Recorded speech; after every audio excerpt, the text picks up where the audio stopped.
नमस्कार। कहानी बैरल में आपका स्वागत है। लीजिए, पेश है मुंशी प्रेमचंद द्वारा लिखित कहानी कफन।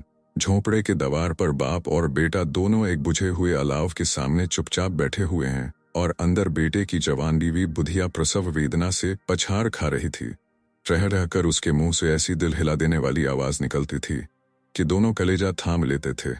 जाड़ों की रात थी, प्रकृति सन्नाटे में डूबी हुई, सारा गांव अंधकार में लय हो गया था। ढीसू ने कहा, मालूम होता है बचेगी नहीं, सारा दिन दौड़ते ही गया, जा देख तो आ। माधव चिर कर बोला, मरना ही है तो जल्दी मर क्यों नहीं जाती, देखकर क्या करो।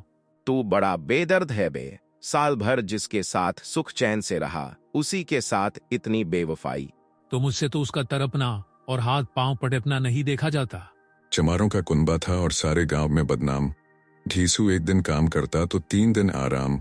माधव इतना कामचोर था कि आध घंटे काम करता तो घंटे भर चितनम पीता, इसलिए उन्हें कहीं मजदूरी नहीं मिलती थी।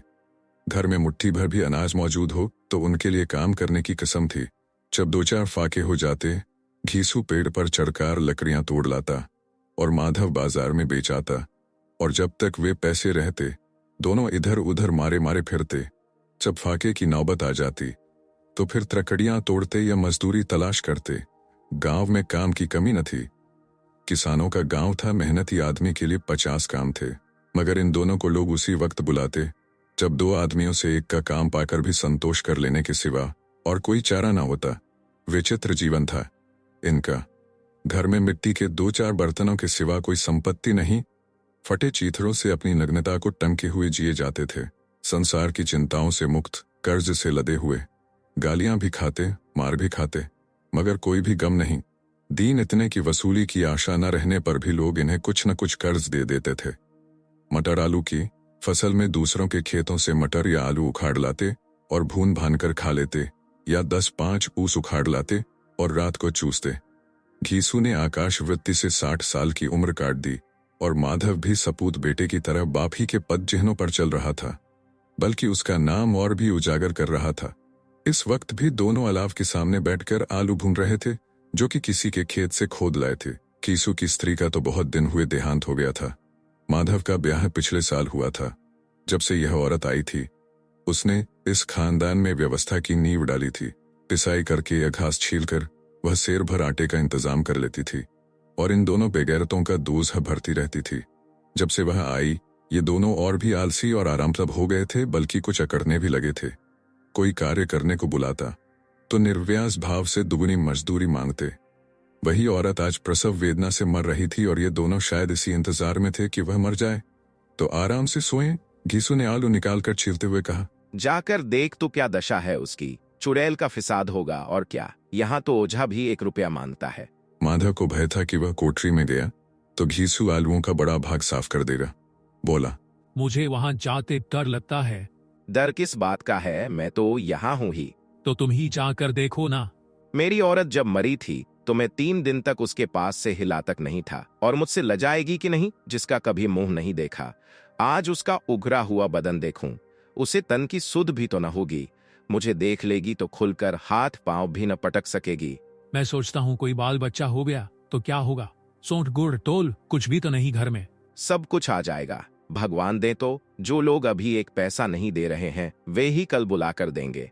मेरे 9 लड़के हुए, घर में कभी कुछ न था, मगर भगवान ने किसी तरह बेड़ा पार ही लगाया।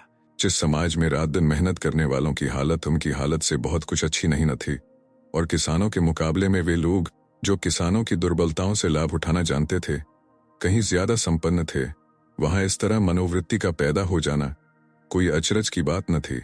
हम तो कहेंगे ढीसू किसानों से कहीं ज्यादा विचारवान था, जो किसानों के विचार शून्य समूह में शामित्र होने के बदले बैठकबाजों की कुत्सित मंडली में जा मिल रहा था। हाँ, उसमें यह शक्ति न थी कि बैठकबाजों के नियम और नीति का पालन करता, इसलिए जहां उसकी मंडली के और गांव के सरगना और मुखिया बने हुए थे, उस पर सारा गांव अंगुली उठाता था। फिर भी उसे यह तकसीन तो थी कि अगर वह फटे हाल है तो कम से कम उसे किसानों की सी जी तोड़ मेहनत तो नहीं करनी पड़ती। उसकी सरत्रता और निरीहता से दूसरे लोग बेजा फायदा तो नहीं उठाते। दोनों आलू निकाल निकाल कर जलते जलते खाने लगे। कल से कुछ नहीं खाया, इतना सब्र न था कि उन्हें ठंडा हो जाने दें। कई बार दोनों की जबानें जल गईं छिल जाने पर आलू का बाहरी हिस्सा तो बहुत ज्यादा गर्म न मालूम होता, लेकिन दांतों के तले पड़ते ही अंदर का हिस्सा जबान, हलक और तालू को जला देता था। और उस अंगारे को मुंह में रखने से ज्यादा खैरियत इसी में थी कि वह अंदर पहुंच जाए। वहां उसे ठंडा करने के लिए काफी सामान थे, इसलिए दोनों जल्द जल्द निकल जाते। हालांकि इस कोशिश में उनकी आंखों से आंसू निकल आते। ढीसू को उस वक्त ठाकुर की बारात याद आई जिसमें 20 साल पहले वह गया था। उस दावत में उसे जो तृप्ति मिली थी वह उसके जीवन में एक याद रखने लायक बात थी, और आज भी उसकी याद ताजा थी। वह भोज नहीं भूलता। तब से फिर उस तरह का खाना और भरपेट नहीं मिला। लड़की वालों ने सबको भरपेट पूरियां खिलाई थीं, सबको, छोटे बड़े सबने पूरियां खाईं, और असली घी की चटनी, रायता, 3 तरह के सूखे साग, एक रसेदार तरकारी, दही, मिठाई। अब क्या बताऊं कि इस भोज में क्या स्वाद मिला। कोई रोक टोक नहीं थी, जो चीज मांगो और जितना चाहो खाओ। लोगों ने ऐसा खाया, किसी से पानी न पिया गया, मगर परोसने वाले हैं कि पत्तल में गरम गरम गोल गोल सुवासित कचौरियां डाल देते हैं। मना करते हैं कि नहीं चाहिए, पत्तल पर हाथ रोके हुए हैं, मगर वे हैं कि दिए जाते हैं। और जब मुंह धो लिया तो पान इलायची भी मिली, मगर मुझे पान लेने की कहाँ सुध थी। खड़ा न हुआ जाता था, चटपट जाकर अपने कंबल पर लेट गया। ऐसा दिल दरियाव था। माधव ने इन पदार्थों का मन ही मन मजा लेते हुए कहा, अब हमें कोई ऐसा भोज नहीं खिलाता। अब कोई क्या खिलाएगा। वह जमाना दूसरा था। अब तो सबको किफायत सूझती है। शादी ब्याह में मत खर्च करो, क्रियाकर्म में मत खर्च करो। पूछो गरीबों का माल बटोर बटोर कर कहाँ रखोगे। बटोरने में कमी नहीं है, हाँ खर्च में किफायत सूझती है। तुमने 20 एक पूरियां खाई होंगी। 20 से ज्यादा खाई थीं। मैं 50 खा जाता। 50 से कम मैंने भी न खाई होंगी। अच्छा पड़ता था। तू तो मेरा आधा भी नहीं है। आलू खाकर दोनों ने पानी पिया और वहीं अलाव के सामने अपनी धोतियां ओढ़कर पांव पेट में डाले सो रहे, जैसे 2 बड़े बड़े अजगर गेंडुड़ियां मारे पड़े हों। और बुधिया अभी तक कराह रही थी। सवेरे माधव ने कोठरी में जाकर देखा तो उसकी स्त्री ठंडी हो गई थी। उसके मुंह पर मक्खियां भिनक रही थीं, पथराई हुई आंखें ऊपर टेंगी हुई थीं, सारी देह धूल से लथपथ हो रही थी। उसके पेट में बच्चा मर गया था। माधव भागा हुआ धीसू के पास आया, फिर दोनों जोर जोर से हाय हाय करने लगे और छाती पीटने लगे। पड़ोस वालों ने यह रोना धोना सुना तो दौड़े हुए आए और पुरानी मर्यादा के अनुसार इन अभागों को समझाने लगे, मगर ज्यादा रोने पीटने का अवसर न था। कफन और लकड़ी की फिक्र करनी थी, पर घर में तो पैसा इस तरह गायब था कि जैसे चील के घोंसले में मांस। बाप बेटे रोते हुए गांव के जमींदार के पास गए। वह इन दोनों की सूरत से नफरत करते थे। कई बार इन्हें अपने हाथों पीट चुके थे चोरी करने के लिए, वादे पर काम पर न आने के लिए। पूछा, क्या है बेघिसुआ, रोता क्यों है? अब तो तू कहीं दिखाई भी नहीं देता। मालूम होता है इस गांव में रहना नहीं चाहता। कीसू ने जमीन पर सिर रखकर आंखों में आंसू भरे हुए कहा, सरकार, बड़ी विपत्ति में हूं। माधव की घर वाली रात को गुजर गई। रात भर तड़पती रही सरकार। हम दोनों उसके सिरहाने बैठे रहे। दवा दारू जो कुछ हो सका सब कुछ किया, मुदा वह हमें दगा दे गई। अब कोई एक रोटी देने वाला भी न रहा मालिक। तबाह हो गए, घर उजड़ गया। आपका गुलाम हूं। अब आपके सिवा कौन उसकी मिट्टी उठेगी? आपके सिवा किसके द्वार पर जाऊं? जमींदार साहब दयालु थे, मगर घीसू पर दया करना काले कंबल पर रंग चढ़ाना था।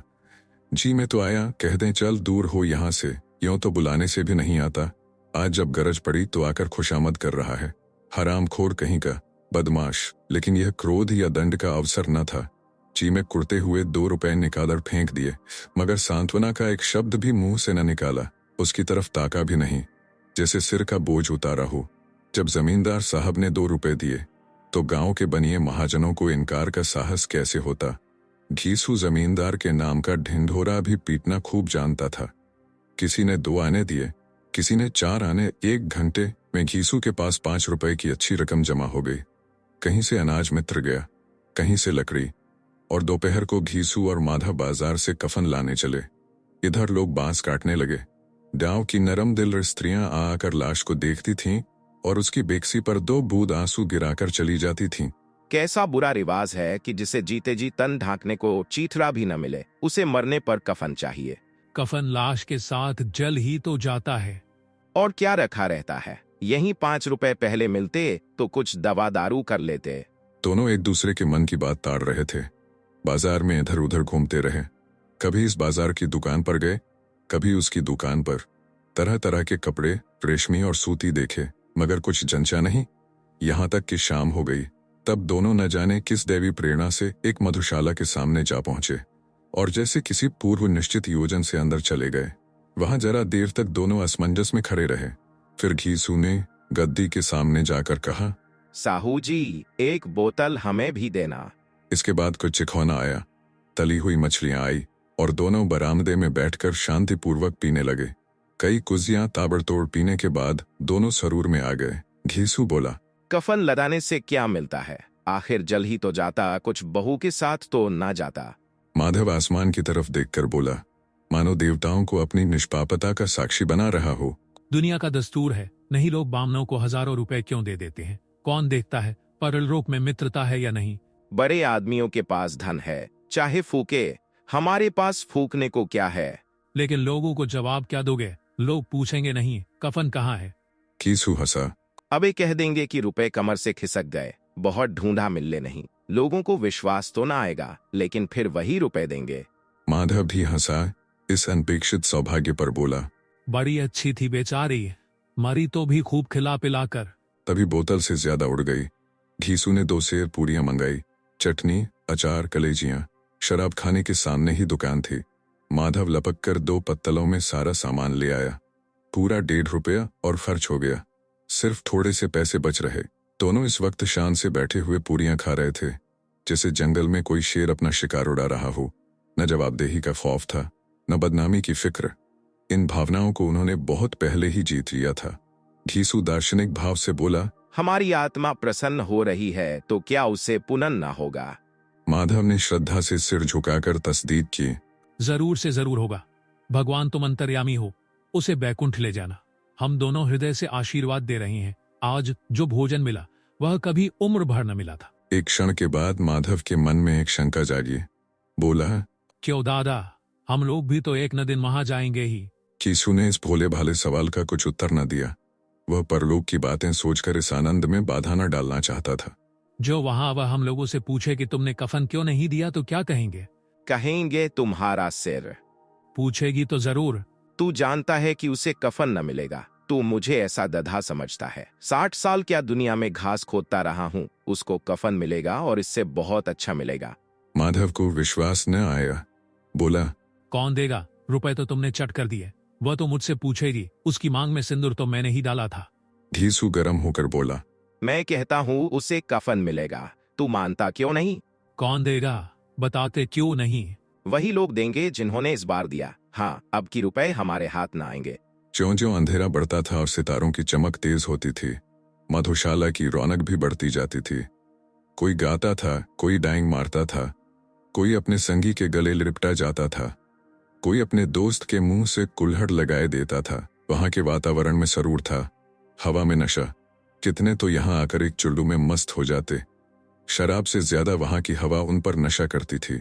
जीवन की बाधाएं खींच लती थीं और कुछ देर के लिए वे भूल जाते थे कि वे जीते हैं या मरते हैं, या न जीते हैं न मरते हैं। और ये दोनों बाप बेटा अब भी मजे ले लेकर चुस्कियां ले रहे थे।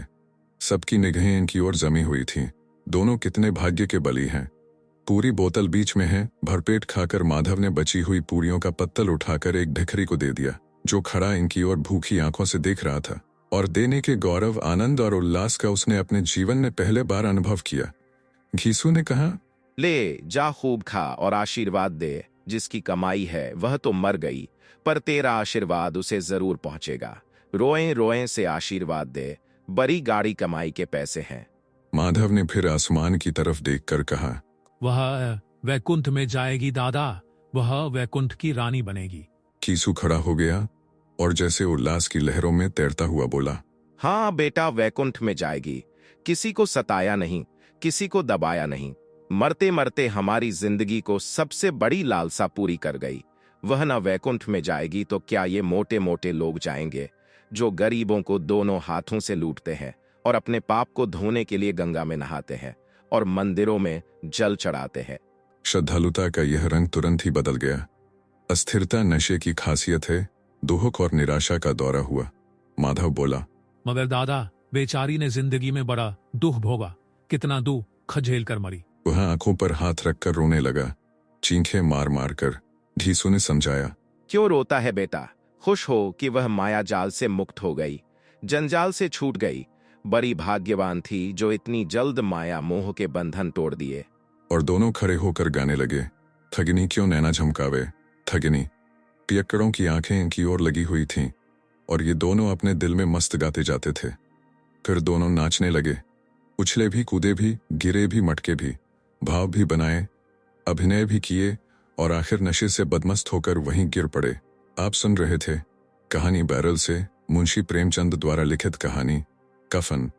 अगर वीडियो पसंद आया तो इसे लाइक करिए और चैनल को भी सब्सक्राइब कीजिए।